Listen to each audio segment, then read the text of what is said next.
So today I'm going to show you how to program your garage door opener to your 2023 Ford Bronco. Now it should work on every Ford Bronco that's come out so far, but I have a 2023, so I'm just using that as specifics.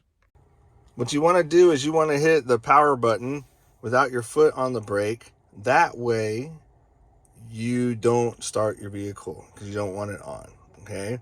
So once you're all set up in the run position without your vehicle being on, you want to identify which button you want to use for your garage door opener. Make sure your garage door is open. Press the button. See how the yellow light's blinking?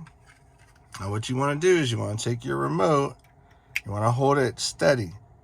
And what's going to happen is that yellow light's going to start blinking really fast here in a second.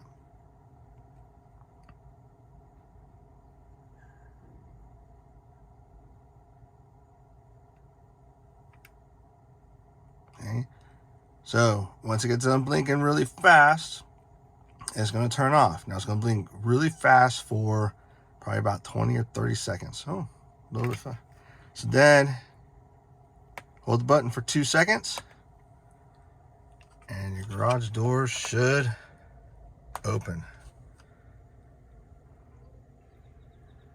So there you go. In less than 2 minutes, you can program your remote to your home link in your Bronco. If you have any questions about it, hit me up in the comments. And if you want to continue to see all the little tips and tricks I share from my Bronco, make sure you like and subscribe so that you can get those daily updates or whenever I update. So until then, I'll see you on the open road.